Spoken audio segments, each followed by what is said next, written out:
రెండవ మాట, నీవు నాతో కూడా పరదేశులో ఉందువని నిశ్చయముగా నీతో చెప్పుచున్నానని. లూకా 23:43 ఈ మాట పరమేశ్వరాంటి మంచిగా చెప్పులాగున శ్యామలమ్మ గారు వచ్చి ప్రేయర్ చేయాల్సిందిగా కోరుచున్నాను.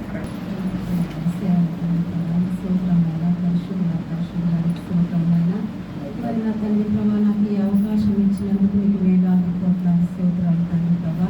ఈ అవకాశం లేక నాయన ఎంతో మంది నా తండ్రి ప్రభా నశించిపోతుంది తండ్రి ప్రభా. మాకు ఇంత గొప్ప అవకాశం ఇచ్చిన తండ్రి ప్రభా. అవును నాయన మన తండ్రి ప్రభా, ఈ జ్ఞానవంతుల ముందర తండ్రి ప్రభా అయ్యా మరి నన్ను నిలబెట్టిన తండ్రి ప్రభా. నీ ఉద్దేశం ఏంటో తండ్రి ప్రభా, నాలో నీ నుండి మాట్లాడండి తండ్రి ప్రభా. తడపడకుండా తండ్రి ప్రభా ధైర్యంగా మాట్లాడుతున్నందుకు, నీ పరిశుద్ధ ఆత్మలో నుండి మాట్లాడుతున్నందుకు సహాయం చేయాలి అయ్యా. మన లేఖనాలను నేను ఎలా వివరించాలో తండ్రి ప్రభా జ్ఞానం లేదు తండ్రి ప్రభా సహాయించి, ఇంకా ప్రతి బిడ్డనైనా హృదయంలో నీరు బట్టి ఫలించాలి తండ్రి ప్రభా సహాయించి అయ్యా. ఈ సమయం నాకు ఇచ్చినందుకు నీ స్తోత్రం అయినా శ్రవణి వందనాలు తండ్రి ప్రభా. ఆత్మీయ తండ్రికి నా తండ్రి ఇచ్చిన ప్రతి బిడ్డలకు వందనాలు తండ్రి ప్రభా సహాయించి. ప్రార్థన నేను అన్నీ తగ్గించుకొని ప్రియ రక్షకుడైన యేసు నామములో అన్ని బతిలాడేడుకున్నాం పరమ తండ్రి.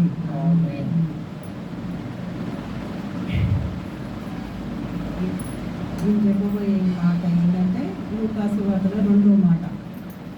లూకా సువార్త 23:43.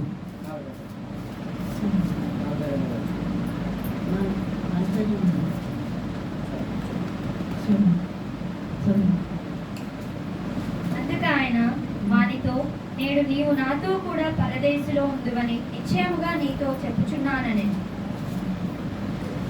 ఇప్పుడు 2వ దొంగకు మారు మనసు ఎలా వచ్చింది? ఆ యేసయ్యను చూసి ఆయన 43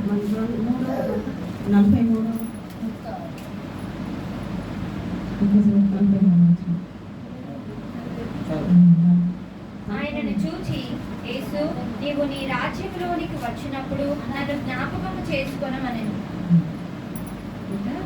దేవుడు ఆయన రాజ్యంలో మనం నిశ్చయంగా ఆయన రాజ్యంలో మనం ఉండాలంటే మనం ఎలా ఉండాలి? దేవునిలో మనం వచ్చినామంటే మన పాపాలు మన శాపాల కోసం ఆయన ప్రాణం పెట్టిండు. అందుకోసం మనం ఏం చేయాలంటే మనం అన్నీ చంపుకోవాలి. మన శరీర కోరికలు కానీ, మన అబద్ధాలు ఆడడం, మరి అక్కడ మాటలు ఇక్కడ చెప్పడం, ఏక మనసు ఏక హృదయం. ఆయన పిల్లలం అంటే ఆయన పోలినట్టుగా మనం నడుచుకోవాలన్నట్టు. అయితే మరి ఆయన రాజ్యంలో మనం చేరాలంటే ఆయన పోలికగా మనం నడుచుకోవాలి.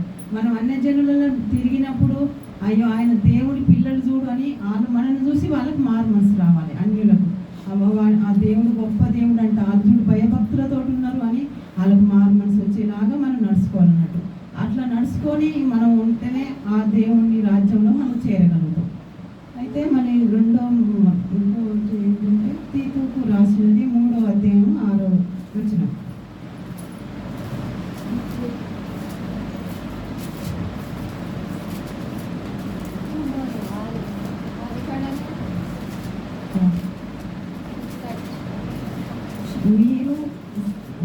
మనము ఆయన కృప వల్లనే నీతిమంతులము అని తీర్చబడింది. అయితే ఆయన కృప మన మీద ఉండాలంటే మన కోసం ఎంతో ప్రాణం ఇచ్చిండు, ఆయన బలియాగం అయిండు. ఆయన కృప వల్లనే మనం ఇంత మాత్రం ఉండగలిగినాం. ఇక్కడ ఉంటున్నామంటే ఆయన కృపనే, ఆయన కృప వల్లనే మనం ఉంటున్నాం అన్నట్టు. అయితే మళ్ళీ ఏబీసీకి రాసిన పత్రిక 2వ అధ్యాయం 3వ వచనం, 8వ వచనం, 2వ అధ్యాయం 8వ వచనం. మీరు విశ్వాసము ద్వారానే కృప చేతనే రక్షింపబడి ఉన్నారు. అంటే మనం ఆయన కృప పొందాలంటే మనం దేవుని మీద విశ్వాసం పెట్టాలి. విశ్వాసం పెడితేనే విశ్వాసం ద్వారానే ఆయన కృపని మనం పొందుకోగలుగుతాం, రక్షణ పొందుకుంటాం అని. దేవునిలో మనం ఎదగాలంటే ఆయన మీద విశ్వాసం పెట్టాలి. ఆయన కృప చేత మనం రక్షించబడ్డాం కాబట్టి మనం ఆయన పోలి మనం నడుచుకోవాలన్నట్టు. ఈ చిన్ని మాటలు దేవుడు దీవించిన కాక ఈయన ప్రతి బిడ్డ జీవితంలో నెరవేర్చబడిన కాక.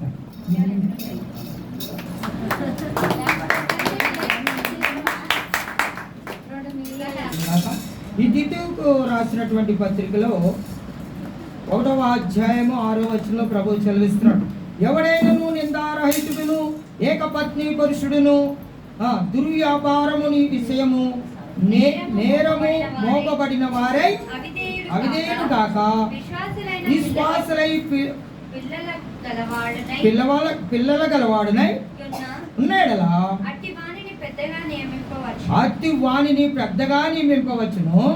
ఎందుకనగా అధ్యక్షుడు దేవుని గృహ నిర్వాహకుని వలె దేవుని గృహ నిర్వాహకుని వలె నిందారహితుడై ఉండవలెనను.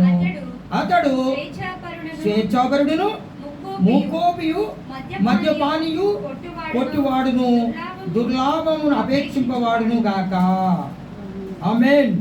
అతిథి ప్రియుడును దుర్లాభమును ప్రియుడును కాక స్వబుద్ధిని ఆధారం చేసుకున్నవాడే. అయితే ఎలా ఉండాలంటే ఈయన ఏకపత్ని పురుషుడిగా ఉండాలంట. ప్రభుని ఆరాధించేటువంటి వారు ఏకపత్ని పురుషుడుగా ఉండాలి.